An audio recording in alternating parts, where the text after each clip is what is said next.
ठरलं तर मग मालिकेच्या येणाऱ्या जबरदस्त ट्विस्टमध्ये मी आपलं मनपूर्वक स्वागत करतो. त्यामध्ये आता चुगली लावणाऱ्या अस्मिताचे सर्व काळे कपट अर्जुन आणि सायली समोर येऊन आता कल्पनाच्या आणि पूर्णाईच्या मदतीने घरातील सर्व सिक्रेट आता प्रियाला सांगणाऱ्या अस्मिताची अखेर पूर्णाई काठीने तिच्या हाताने हकालपट्टी कशी करते हे या व्हिडिओमध्ये आपल्याला बघावयास मिळणार आहे. तर आता खोटी बॉडी दाखवणाऱ्या प्रियाचे सर्व भांडे आता नागराज हा कसे रविराज समोर फोडतो आणि प्रियाने आपल्याला प्रतिमाची खोटी बॉडी दाखवली हे सत्य जेव्हा आता रविराजला समजते तेव्हा आता प्रतिमाच्या प्रेमाने पिसाळलेला रविराज तन्वीची कशी धुलाई करतो हे आपल्याला या व्हिडिओमध्ये बघावयास मिळणार आहे. तरी हा व्हिडिओ शेवटपर्यंत नक्की बघा. त्यामध्ये आता चैतन्यने अर्जुनला साक्षीच्या विरोधात तिचा मोबाईल अनलॉक करून आता खूप मोठा पुरावा दाखवलेला असतो आणि साक्षीने आता कोर्टाची फसवणूक करून कोर्टामध्ये खोटे पुरावे दाखवले आणि विलासचा ज्या दिवशी खून झाला त्या दिवशी साक्षी ही दारू पिऊन रस्त्यावर पडलीच नव्हती हे सत्य आता अर्जुन समोर येऊन इकडे सायलीने सुद्धा आता शिवानीला आपल्या ताब्यात घेऊन आता शिवानीला साक्षीच्या विरोधात साक्ष देण्यासाठी आता तयार केलेले असते आणि त्यासाठी शिवानीच्या जीवाला धोका आहे हे ओळखून आता सायलीने शिवानीला सुभेदारांच्या घरी एक दिवस मुक्कामाला आणलेले असते. शिवानीला घेऊन येताच आता सायलीने एक दिवस शिवानीला तिथे राहण्याची आता पूर्णाईकडे परवानगी मागितलेली असते. तेव्हा आता शिवानीची उद्या एक्झाम असल्यामुळे शिवानीला अभ्यास करता यावा यासाठी सायली शिवानीला इकडे घेऊन आली हे आता पूर्णाईला समजताच पूर्णाईने आता शिवानीला तिथे एक दिवस राहण्याची परवानगी दिलेली असते. पण ज्या वेळेस हे सर्व घडत असते त्याच वेळेस आता त्या अगोदर अस्मिता ही प्रियासोबत बोलत असताना अस्मिता आता प्रियाचा मोबाईल होल्डवर टाकते. पण त्यांचे ते बोलणे चालू असताना आता प्रिया हे सगळे बोलणे आता ऐकते. त्याच वेळेस आता प्रियाने ते बोलणे ऐकताच मोठा डाव रचलेला असतो आणि आता प्रिया विचार करते की सुभेदारांच्या घरी सायलीच्या आश्रमातील अशी कोणती मैत्रीण आली. तेव्हा आता आपल्याला सायलीचं नक्की काय चाललंय हे आता बघायलाच हवं. यासाठी आता प्रिया ही सुभेदारांच्या घरी आलेली असते. इकडे आता शिवानी ही पूर्णाईसोबत नाश्ता करत असते तर अर्जुन आता फोनवर बोलण्यासाठी नेमकं बाहेर आलेला असतो. त्याच वेळेस आता तन्वी आल्याचे कळताच मोठ्याने तन्वी अशी अर्जुन हाक मारतो. ती हाक आता आतमध्ये काम करत असलेल्या सायलीला तसेच पूर्णाईला ऐकू जाते. लगेच पूर्णाई म्हणते की अगं मी तन्वीची आठवण काढली होती आणि तन्वी आली वाटतं. तेव्हा आता तन्वी आल्याचे सायलीला कळताच पटकन आता शिवानीला घेऊन सायली ही तिच्या बेडरूममध्ये जाते. इकडे आता दरवाजातून तन्वी आतमध्ये येते आणि पाठमोऱ्या शिवानीला सायली घेऊन जात असल्याचे बघते. आता तन्वी विचार करते की फोनवर मी ह्या मुलीचा आवाज ऐकला आणि हा आवाज मला ओळखीचा वाटतोय आणि ही कोर्टामध्ये साक्षीच्या बाजूने साक्ष दिलेली मुलगी तर नसेल ना असा आता तन्वीने विचार केलेला असतो. पण आता तन्वीला पक्की खात्री होत नसते. इकडे आता शिवानीला बेडरूममध्ये ठेवून आता सायली ही खाली येते आणि तन्वीला म्हणते की काय तन्वी अगं तू कधी आलीस. तेव्हा तन्वी म्हणते की मी आले मला कळलं की आपल्या आश्रमातील तुझी मैत्रीण इथे आली म्हणून. तेव्हा कल्पना म्हणते की हो ना श्वेता आली. तेव्हा लगेचच तन्वी म्हणते की आश्रमात श्वेता नावाची कोणती मुलगी नव्हतीच. ते ऐकून आता कल्पना आणि पूर्णाईला मोठा धक्का बसलेला असतो. सायली म्हणते की अगं तन्वी असं काय करतेस. हरीश काकांच्या त्या काकूसोबत ती कायम राहत नव्हती का.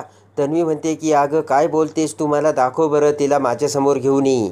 तेव्हा आता कल्पना म्हणते की श्वेताला दाखव ना तन्वीला तिची भेट तरी होईल. तेव्हा आता सायलीला मोठा धक्का बसलेला असतो. सायली म्हणते की नाही आई आता श्वेताला एक्झाम आहे ना म्हणून खूप अभ्यास करायचा आहे तेव्हा आपण तिला डिस्टर्ब न केलेलंच बरं. कल्पना म्हणते की सायली तुझं अगदी बरोबर आहे. तेव्हा आता प्रियाचा सुद्धा नाविलाज झालेला असतो आणि हेरिंगमुळे प्रियाला उशीर होत असतो. तेव्हा आता नाविलाजाने प्रिया तेथून निघून जाते. इकडे आता अर्जुन आणि सायली विचार करतात की पण एक गोष्ट खरी आहे तन्वीला हे कसं कळालं की तुझी मैत्रीण इथे आपल्या घरी राहायला आली आहे. तेव्हा आता लगेचच अस्मिताचा चेहरा कावरा-बावरा झालेला असतो. तर आता अर्जुन हा अस्मिताकडे बघतो आणि अर्जुन म्हणतो की अस्मिताई, तू प्रियाला हे सर्व सांगितलं ना? तर अस्मिता म्हणते, काय बोलतोस अर्जुन, तू माझ्यावरती नाव घेऊ नकोस बरं का. मला काहीही माहिती नाही आहे आणि ही मुलगी आत्ताच इथे आली ना, तेव्हा मी कसं लगेच तन्वीला सांगेन.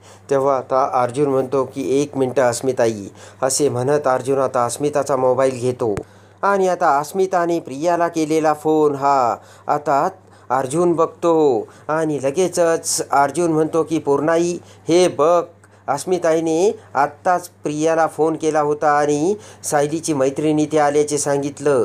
अस्मिता ही प्रत्येक गोष्ट प्रियाला सांगते पूर्णाई आणि ही 1 नंबरची चुगलीखोर झाली आहे.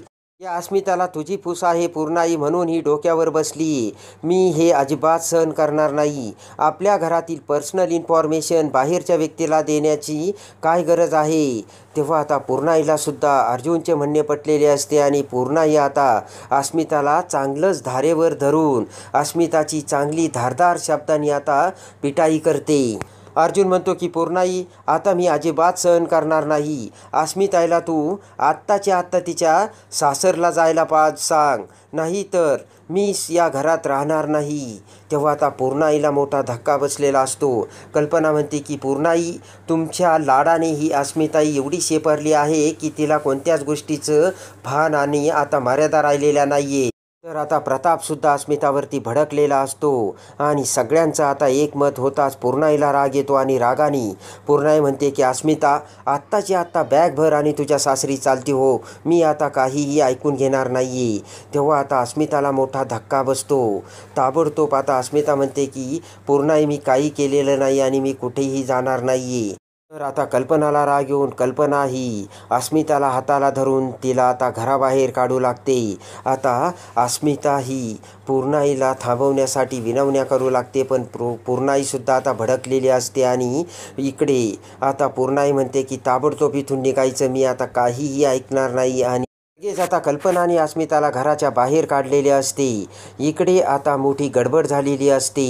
2 दिवसानंतर आता सुनीता ही अखेर प्रिया आणि नागराजला प्रतिमासारखीच बॉडी देते आणि आता प्रियाने त्या बॉडीवरती लॉकेट घातलेले असते आणि आता मोठी आयडिया करून आता प्रिया आणि नागराज आता रविराजला ती बॉडी दाखवतात.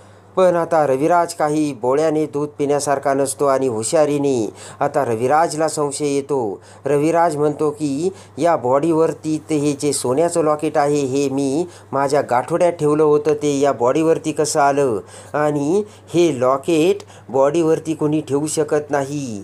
मला या बॉडीचं DNA रिपोर्ट टेस्ट करायचे आहे. प्रतिमाचे DNA रिपोर्ट माझ्याकडे आहे. ते जर या बॉडीबरोबर मॅच झाले तर मग आपण आता पुढचं बघू. तेव्हा आता ते ऐकून प्रिया आणि नागराजला मोठा धक्का बसतो. लगेचच रविराज म्हणतो की एक गोष्ट लक्षात ठेव, तुम्ही ही बॉडी मला दाखवता पण ही बॉडी जर प्रतिमाची नसेल तर मग मी तुम्हाला काही सोडणार नाही. तर आता रविराजने ती बॉडी आता त्या बॉडीचे DNA रिपोर्ट चेक करायला पाठवलेले असतात आणि जो डॉक्टर आता चेक करणार असतो तो रविराजचा मित्र असतो आणि आता त्या बॉडीचे DNA रिपोर्ट चेक करताच प्रतिमाचे आणि त्या बॉडीचे DNA रिपोर्ट आता वेगवेगळे आलेले असतात आणि आता लगेचच रविराजला राग येऊन आपल्या कपाटातील गाठोड्यातील आता प्रतिमाचे ते सोन्याचे लॉकेट आपल्या घरातीलच व्यक्तीने या बॉडीवरती ठेवले असा आता संशय रविराजला आलेला असतो आणि रविराज रागाने आता नागराजकडे बघतो आणि म्हणतो की नागराज, मला खरं खरं सांग, या अगोदरही तू 2 ते 3 वेळास आता गद्दारी केलेली आहेस आणि आता हे सर्व कटकारस्थान तुझं आहे ना? तेव्हा नागराज म्हणतो की दादा, काय बोलतोयस तू? हे सर्व मी नाही तर या तन्वीने केलेलं आहे. तेव्हा आता तन्वीचं खरं सत्य आता रविराज समोर येऊन रविराज आता लगेचच तन्वीचा गळा दाबतो. प्रतिमाच्या प्रेमाने आता रविराजला प्रियाचा खूप राग आलेला असतो आणि आता रागाने रविराज हा प्रियाला कोणती शिक्षा करतो हे बघण्यासाठी आणि ठरलं तर मग मालिकेच्या डेली अपडेटसाठी बेल नोटिफिकेशनवर क्लिक करून आपल्या चॅनलला लाईक करा, सबस्क्राईब